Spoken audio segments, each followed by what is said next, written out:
132, and it says that the suspect was placed in cells while appearing normal. And that was captured digitally. So there's no room for human manipulation. It has further been confirmed that before the booking, the report office personnel called the OCS. And it's unfortunate it has been said that Talam, Honorable Chair, Honorable Speaker, is the OCS and not the OSPD. That he declined to book the suspect. Talam is the officer commanding Central Police Station. And from the totality of things, he should be treated as a prime suspect in the matter. Na mtazamaji, tukisonga mbele ni kuwa Inspekta Jenerali wa Polisi Douglas Kanja ameomba msamaha kwa kutoa taarifa ya awali iliyodai kuwa mwanablogu maarufu Albert Ojwang alijiua akiwa korokoroni, kauli ambayo ilizua hasira miongoni mwa umma. Katika kikao cha Seneti kilichofanyika hii leo, Kanja alionekana kukwepa baadhi ya maswali ya moja kwa moja, akisisitiza kuwa hawezi kutoa tamko kamili hadi mamlaka huru ya uangalizi wa polisi IPOA iweze kukamilisha uchunguzi wake. Kanja aliahidi kuwachukulia hatua za kinidhamu maafisa waliompa taarifa hiyo ya awali, akitaja kuwa mchakato huo utafuata kanuni za uendeshaji wa kazi za polisi. Hata hivyo, maseneta walimtaka Kanja kuwajibika zaidi, wakikumbusha kuwa matokeo ya upasuaji wa mwili tayari yalitupilia mbali madai ya kujiua kwa Albert Ojwang. Wakati wa kikao cha maswali na majibu, Kanja alihamishia majibu mengi kwa IPOA, akisema kuwa chombo hicho huru ndicho chenye mamlaka ya kufichua ukweli kuhusu yaliyotokea katika kituo cha polisi cha Central ambako Ojwang alifariki. Maswali zaidi yaliibuka kuhusu ni nani aliyeingilia picha za CCTV siku ya tukio na kwa nini marehemu alihamishwa kutoka Homa Bay hadi Nairobi kabla ya kushtakiwa. Later on, after the autopsy was carried out, it was found to be totally different. The question that the senator then rose to ask was, would you, having put that communication to the public that the young man hit his head on the wall and died, would you withdraw that particular communication and proceed to apologize to the nation? That was the question the Honorable Senator asked. If you're unable to do that, you can also, that's also an answer.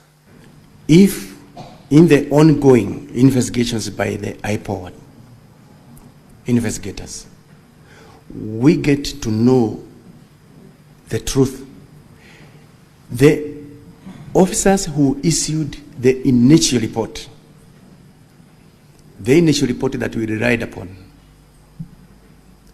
then they will have to face disciplinary proceedings as provided for by the regulations by providing incorrect information. So we are awaiting the outcome of the investigations of IPOA in that.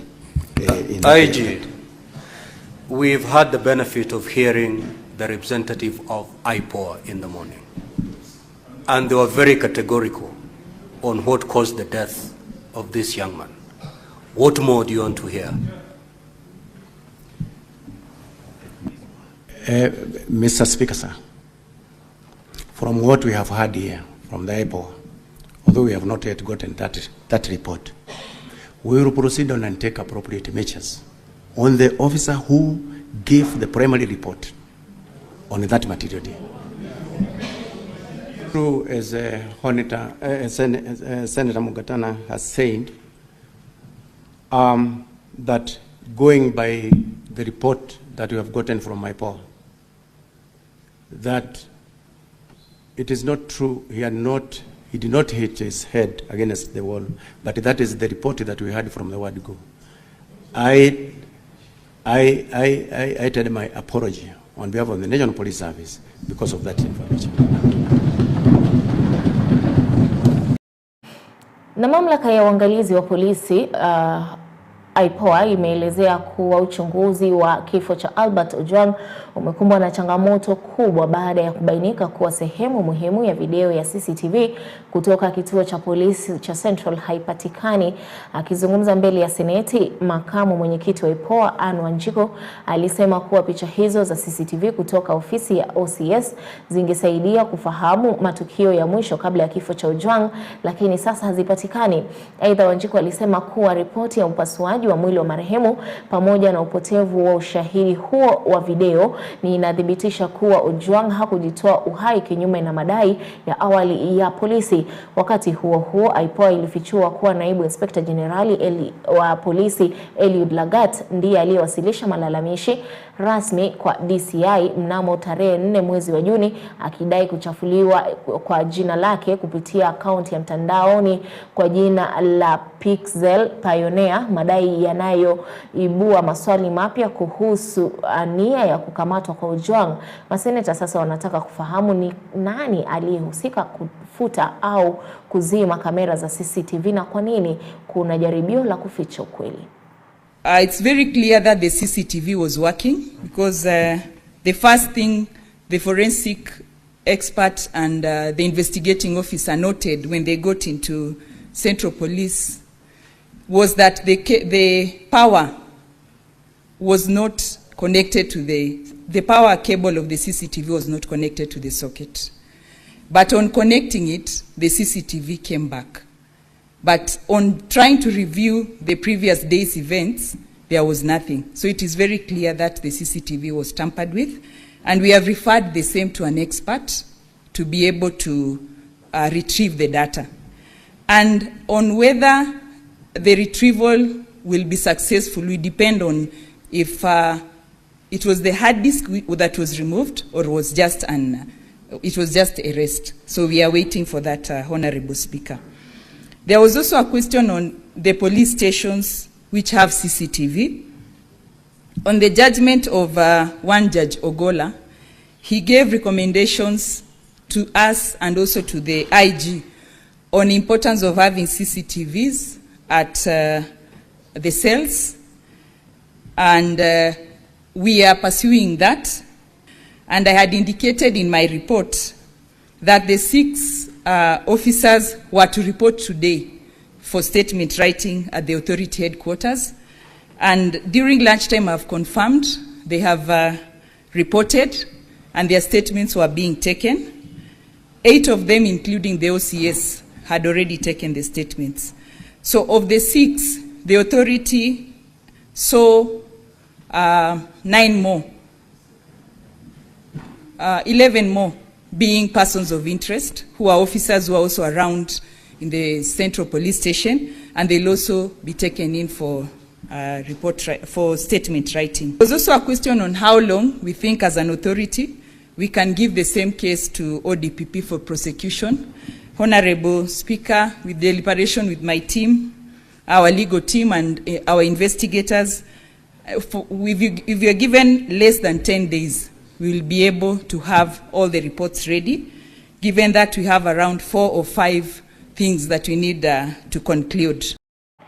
Na mtazamaji, waziri wa usalama wa ndani Kipchumba Murkomen amepuuzilia mbali wito wa kujiuzulu, akisisitiza kuwa bado anaendelea kutekeleza majukumu yake kama yalivyoainishwa kwenye katiba. Murkomen alizungumza mbele ya Seneti siku ya Jumatano alipofika pamoja na Inspekta Jenerali wa Polisi Douglas Kanja, mkurugenzi wa upelelezi na makosa ya jinai DCI Amin Mohamed na makamu mwenyekiti wa IPOA Anne Wanjiku kujibu maswali kuhusu kifo cha Albert Ojwang na ripoti ya upasuaji wa mwili iliyoshtumu polisi moja kwa moja. Waziri huyo alisema kuwa jukumu la kuchunguza na kuwawajibisha waliohusika linapaswa kusalia mikononi mwa IPOA wala sio ofisi yake. Katika kujitetea, Murkomen alitaja mafanikio ya miezi 6 aliyohudumu kwenye wizara hiyo, akisema anaendelea kushughulikia tatizo sugu la nidhamu na maadili ndani ya huduma ya polisi. Kauli yake ilikuja baada ya seneta wa Kakamega Boni Khalwale Khalwale kumtaka kujiuzulu kutoka kwenye wadhifa huo wa waziri wa usalama kwa madai ya kushindwa kulinda usalama wa wananchi. Waziri Murkomen alitetea msimamo wake akisema kuwa mjadala wa kujiuzulu kwake unalenga kupotosha umma, ilhali waliohusika moja kwa moja katika kifo cha Ojwang wanapaswa kuchunguzwa na kushtakiwa haraka iwezekanavyo. The effort and the energy I've put to revamp this ministry, Mr. Speaker, gives me hope that in the near future we will see the fruits of this responsibility. Mr. Speaker, I know that in moments like this, like those who went before me and others who have other responsibilities, Mr. Speaker, these are the moments that the duty to serve overrides, Mr. Speaker, the condemnation to throw in the towel. It is important as a leader, when you are faced with challenges, to provide solutions. If you become the kind of a leader that runs away from solutions, Mr. Speaker, then you miss that opportunity. Mr. Speaker, I've been asked by Mr. Nyutu and Senator Nyutu and Senator Khalwale, Mr. Speaker, the question of why, Mr. Speaker, I should not ask the DIG Langat to step aside. Mr. Speaker, let me say this, that, Mr. Speaker, this is an ongoing investigation. To the best of my knowledge so far, the information we only have is that the Deputy Inspector General of Police, despite being the DIG, took the step to report what he thought was an act of or a crime committed against him. And Mr. Speaker, went low as reporting this to the DCI, and that investigation was done. And in the process of this investigation, somebody has died. Mr. Speaker, nobody has told me here whether the investigations lead to a particular result, whether it is to protect him or to exonerate him or to charge him, Mr. Speaker, is not my responsibility. That responsibility rests with independent police oversight authority if they find any culpability, Mr. Speaker. The rule of law demands from all of us, God forbid, should a senator here at the rank of minority leader, for example, report a case to the police and the suspect is arrested and dies in custody, God forbid that the minority leader, someone will say he must take responsibility. In the same breath, Mr. Speaker, there must be a link between the crime and the individual. And therefore, Mr. Speaker, I will ask IPOA, and as I said earlier, as the Cabinet Secretary, I will not play a role in pushing for a particular person to be charged or a particular person to be exonerated. The evidence must lead to the suspect. Na Rais William Ruto ameamuru huduma ya polisi ya kitaifa kunradhi ya polisi kushirikiana kikamilifu na mamlaka huru ya uchunguzi wa polisi ya IPOA ili kuharakisha uchunguzi kuhusu kifo cha Albert Ojwang. Katika taarifa iliyotolewa kwa vyombo vya habari, Rais alisema kuwa kifo cha Ojwang mikononi mwa polisi ni cha kusikitisha na kisichokubalika kwa vyovyote vile. Akizungumza alipokutana na viongozi kutoka kaunti ya Nakuru, Rais alisisitiza kuwa serikali yake haitavumilia aina yoyote ya utovu wa nidhamu kutoka kwa maafisa waliokabidhiwa jukumu la kuwalinda Wakenya bila kujali cheo chao wala sare wanazovaa. Rais pia alitaka IPOA kuhakikisha kuwa kila afisa wa polisi aliyehusika katika matendo ya uhalifu anafikishwa mbele ya sheria haraka na kwa haki. Rais alisisitiza kuwa hatua hiyo itasaidia kurejesha imani ya Wakenya katika vyombo vya usalama. Mambo ya usalama ya Kenya ni haki ya wananchi. Usalama ya mali yao, maisha yao, biashara zao ni majukumu yetu kama serikali. Na National Police Service, despite the fact that it is an independent entity, is working with us to make sure that we create the necessary synergy between the provincial, the national government administration officers and our security teams, ndio tuhakikishe ya kwamba kuna usalama. We cannot accept kwamba kuna uhalifu inaendelea na saa zingine hata officers wetu wengine wanahusika. And that is why we say, tunasema whether criminals are in civilian or they are in uniform, we must deal with them firmly and decisively, and the law must apply to each and every person so that we can protect the lives and property of every citizen. We must make sure, and the National Police Service, an independent institution, must discharge its responsibility independently, fairly, decisively, and also with results. Na vile vile, the Independent Police Oversight Authority must make sure that officers in uniform who engage in criminal activity instead of protecting citizens must be brought to book, held to account decisively, efficiently, so that we can restore the confidence of citizens in our security apparatus. Na mtazamaji, ni hayo tu kwa sasa ambayo tumekuandalia kwenye meza yetu ya habari mwendo wa saa moja. Mengi zaidi ni hapo mwendo wa saa 3 na Cynthia Nanjala. Nimekuwa kwa Belinda William na kutakia usiku mwanana. Kwaheri.